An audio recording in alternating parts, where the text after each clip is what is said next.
Voici le Super 73 ZG, un vélo qui n'est plus en production et qui est le vrai entrée de gamme de chez Super 73.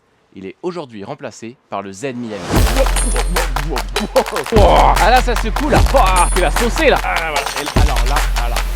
Alors pour commencer, ce vélo m'a été prêté par Les Dérailleurs, une boutique à Bastille. Ce qu'il faut savoir, c'est qu'ils ont déjà fait quelques modifications, comme changer les pneus, rajouter un fender avant, rajouter un fender arrière, une petite sécurité et mettre une lumière. Mais au-delà de ça, on est sur le ZG original.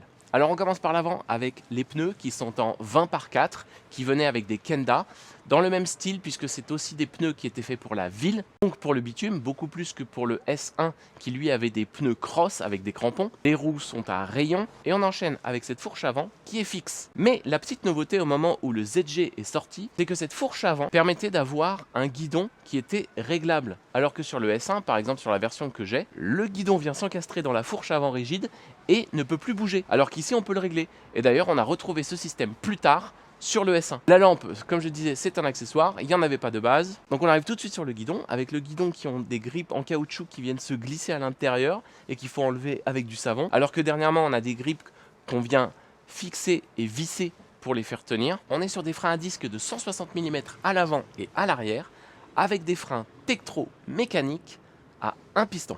Je vous encourage vivement à les changer par des freins hydrauliques. Sur le Super 113 ZG et uniquement en Europe, ce petit display, la seule chose qu'il display, ce sont des barres pour vous indiquer le niveau de la batterie et votre niveau d'assistance. Un plus, un moins pour baisser le niveau d'assistance et le on-off du vélo. D'ailleurs, vélo qui devait s'allumer comme pour le S1 en allumant et la batterie et le vélo. Alors qu'aujourd'hui, sur les nouveaux vélos, il suffit d'allumer la batterie, ça allume tout le vélo. À l'inverse du S1 où on pouvait mettre le display américain sur le vélo et donc débrider son vélo, sur le ZG, c'est totalement impossible. Même si on met le display américain et donc de faire marcher une gâchette, ça ne fonctionne pas du tout. Alors je ne sais pas pourquoi, c'est le seul vélo de la gamme Super 113 qui est réellement dans les normes européennes. On continue sur le cadre avec un cadre qui était beaucoup plus compact que le S1, qui était en acier et qui lui donne cet aspect un peu BMX et cette selle qui est la première que l'on reconnaît maintenant sur tous les modèles Z de chez Super 113. Mais par contre, la selle a bien évolué depuis le ZG. On va en parler plus quand je vais le tester. Alors maintenant, on va parler de la batterie, qui est à mon avis le plus gros inconvénient du ZG et qui aussi a fait que ce vélo n'a pas trop décollé,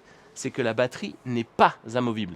Donc si on veut charger son vélo, il faut soit avoir une prise électrique près de son garage, ou alors il faut monter son vélo dans son appartement. Cette batterie fait 313 Wh, c'est une 36 volts et elle fait 11,6 ampères. Elle alimente un moteur de 450-500 watts, je sais plus, qui est bien sûr labellisé 250 watts pour l'Europe et qui est un moteur Super 73. S'il y avait une chose qu'ils ont gardée depuis le début, c'est la construction de leur moteur. Et au niveau de la transmission, c'est comme sur le S1, on est sur un single speed et donc c'est pour ça qu'on peut retrouver un protège chaîne puisque la chaîne ne varie pas de position et on est sur un pédalier et des pédales très standard pour le coup. Le ZG, dans sa configuration de base, ne propose même pas de lampe à l'arrière. Avec ce vélo, en Europe, vous ne serez aidé que jusqu'à 25 km/h et pas plus pour le coup. Et avec cette batterie, attendez-vous à une autonomie entre 25 et 30 km. Sur ce ZG, nous sommes sur un capteur à cadence. Il faut d'abord faire un tour et demi avant que le moteur se lance. L'avantage sur ces vélos old school, c'est qu'on fait le tour très rapidement. Donc il est temps d'aller tester le ZG en situation réelle. Et je tiens à remercier Les Dérailleurs, sans qui cette vidéo ne serait pas possible, puisque c'est eux qui m'ont prêté ce Super 113 ZG. Et n'oubliez pas que vous pouvez trouver des casques Marco chez Les Dérailleurs avec le code MAT10 pour avoir 10%. Merci Les Dérailleurs. C'est parti pour le test du ZG en situation réelle.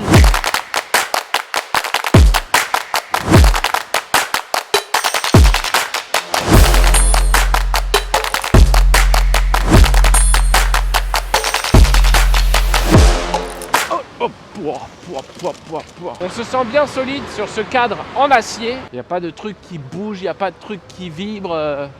Tout va bien. Alors sur ce cadre acier, on sent que c'était le plus petit de chez Super 73 et donc j'ai vraiment les genoux qui remontent beaucoup.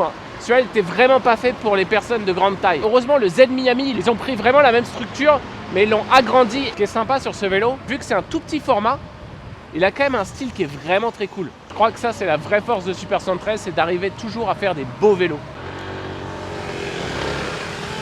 Ah voilà, ça c'est la difficulté de ce vélo. Démarrer en single speed avec ce vélo, ça reste compliqué parce qu'il faut un bon tour de pédale avant que le moteur s'enclenche. Et celui-là, c'est même pas comme le S1 où tu peux trouver un moyen d'avoir une gâchette, non. Celui-là, faut vraiment que tu ailles aux jambes. Parce qu'en Europe, ils l'ont totalement bridé. Là, tu vois, là, oh putain. Ah voilà, ça y est, là, ça s'enclenche. Et là, la vie va beaucoup mieux. J'ai qu'une chose à faire maintenant, c'est juste de faire tourner les pédales. Et c'est le moteur qui prend la charge. En fait, t'as juste pas envie de t'arrêter. C'était pareil sur le S1. Le seul avantage, c'est que le S1, tu pouvais rajouter une gâchette. Bon, cette selle, c'est une catastrophe hein, dans tous les sens du terme. Elle est pas confortable, elle est super dure. Et en plus, elle a le même défaut que celui du S1, c'est qu'elle te fait glisser vers l'avant en permanence. Pour les gens, limite pas très grand, hein. Moi je fais juste 1m75, tu te retrouves avec les genoux sur tes poignets. Et en plus, t'as mal aux fesses, parce que c'est le moins confortable. Le milieu de la selle, comme sur le ZX, comme sur le Z Adventure, c'est le plus confortable. Il y a un petit peu plus de mousse, ça c'est vrai. Comparé aux autres Super 113 et même aux autres vélos, ça reste la selle la plus dure que j'ai pu rencontrer. Alors les freins mécaniques en soi, hein, les Tektro en plus, ça marche très bien.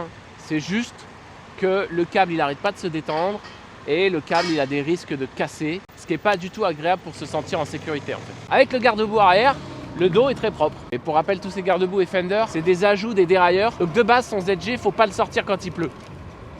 Parce que de 1, tu mouilles ton cadre en acier, et de 2, bah, tu t'arroses totalement. Ça, c'est un des gros avantages que Super 113 a eu en passant au cadre aluminium. C'est pas tant pour le poids, mais c'est juste pour la résistance à l'humidité de leur vélo.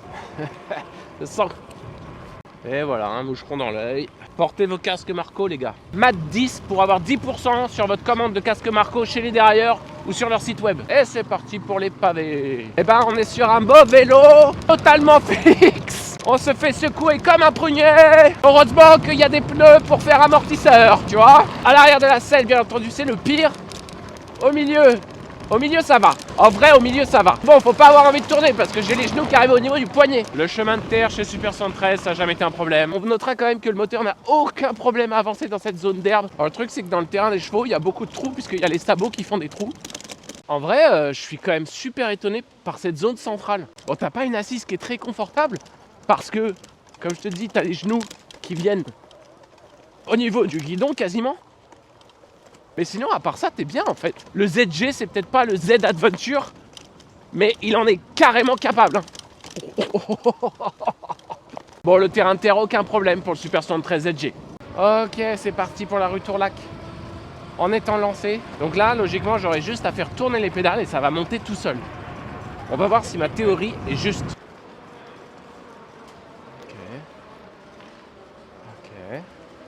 Ok. Putain.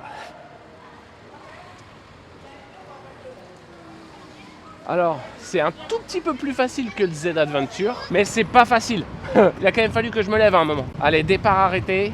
Ok.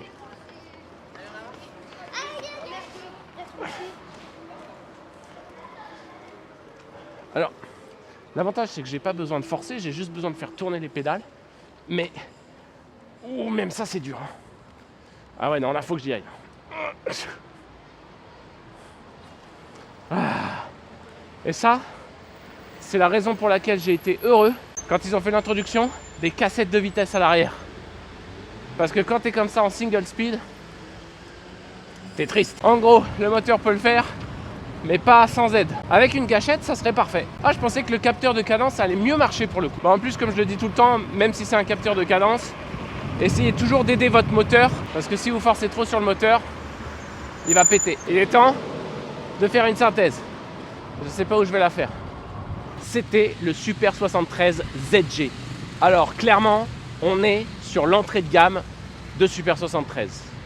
Le moteur tient la route, mais en montée, on a pu voir que c'était quand même complexe. Le single speed, on est content que ça se soit arrêté. Et cette selle, alors effectivement, j'ai été surpris. Cette zone ici reste agréable, mais tout le reste, soit c'est trop dur, soit on glisse vers l'avant. Et en plus, c'est trop dur. Si on est trop à l'avant, alors là, on a les genoux qui touchent le guidon. Donc, pas bien du tout. Et les freins mécaniques, eux, fonctionnent s'ils sont bien réglés. Mais encore une fois, comme ça risque de casser, c'est pas ouf. Mais au-delà de ça, en off-road, il est très drôle. Sur la route, il marche très bien. Franchement, il n'y a rien sur le vélo. Il est joli et c'est à peu près tout. Il faut améliorer la selle, il faut améliorer la transmission, il faut changer les freins, il faut rajouter des accessoires pour que ça soit beaucoup plus agréable. Mine de rien, on est content que Super 113 ait évolué. et qui maintenant il nous propose le Z Miami. J'ai hâte de le tester. Maintenant, on va voir ce que donne le Super 73 ZG sur le match score. Le ZG perd des points dans la partie week-end sur la vitesse et la maniabilité, mais garde de très hauts points dans le style, le fun et le cool, pour un total de 40 points dans la zone week-end. Pour ce qui est de la zone semaine, c'est là où il perd le plus de points, avec la partie bien entendu autonomie et confort, mais gagne un petit peu plus de points pour la option, car on est sur quelque chose d'un tout petit peu plus standard, et de base, Super 113 a fait plus d'accessoires. Et bien entendu, on ne peut pas faire beaucoup plus simple que ce vélo, puisqu'il suffit d'appuyer sur un bouton et on est lancé. Et pour ce qui est de la qualité, ce cadre en acier est extrêmement robuste, ce qui fait un total de 31 points, ce qui fait un total de 71 points, qui met le Super 113 ZG en top 1 de tous les entrées de gamme.